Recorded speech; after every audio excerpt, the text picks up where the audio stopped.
আমি চলে গেছিলাম ফার্স্ট সোমবার বাবার ধামে, মানে তারকেশ্বর। তো চলো, যাওয়ার সময় একটু মস্তি করতে করতে, ট্রেনের মধ্যে মস্তি করতে করতে চলে গেলাম শেওড়াফুলি। তো শেওড়াফুলির কত ভক্ত সমাগম! তো সব ভক্তরা যখন জল ঢালতে যাবে, তো আমিও চলে গেলাম। তারপরে চলে গেলাম শেওড়াফুলির ঘাটে। তার আগে একটা ঘট কিনে নিলাম, তো ঘটটা কিনে নিয়ে চলে যাবো স্নান করতে।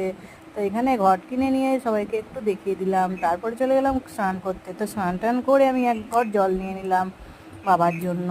তো এখানে প্রচুর দোকানপাট বসেছিল, আরও সব ভক্ত ছিল। তো স্নান টান করে নিয়ে আমি চলে এলাম, বাবার জন্য জল ভরে নিলাম। জল ভরার পরে হাঁটা দেবো। তো হাঁটতে হাঁটতে দেখো অনেক ভক্তদের সঙ্গে দেখা হয়েছে। তো সব ভক্তরা হাঁটছিল, আমিও হাঁটছিলাম।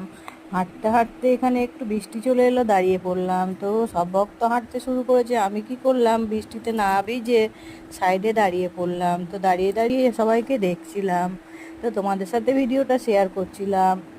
তারপরে দেখো এখানে একজন ভক্ত ডন্ডি খেটে বাবার কাছে যাচ্ছে। তো চলো, বাবার কাছে ভক্তি করে সবাই যেতে চায়। আর এই শ্রাবণ মাসে কে কে যাচ্ছ তারকেশ্বর, একটু কমেন্ট করে জানাও।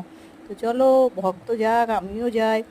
তো যেতে যেতে এখানে 8:30টার সময় পৌঁছে গেলাম সিঙ্গুর ব্রিজে। তো সিঙ্গুর ব্রিজে পৌঁছে গিয়ে একটু দূরে গিয়ে একটু রেস্ট নিয়ে নিলাম। তো রেস্ট নিয়ে টিয়ে তারপরে সকালবেলায় বাবার ধামে পৌঁছে গেছি। বাবার ধামে 8:30টায় আমি পৌঁছেছি। তো এত লাইনে, মহিলা লাইনে দাঁড়িয়ে পড়লাম। তো দাঁড়িয়ে থেকে প্রেসার লাইনে গিয়ে জল ঢেলে দিয়ে আবার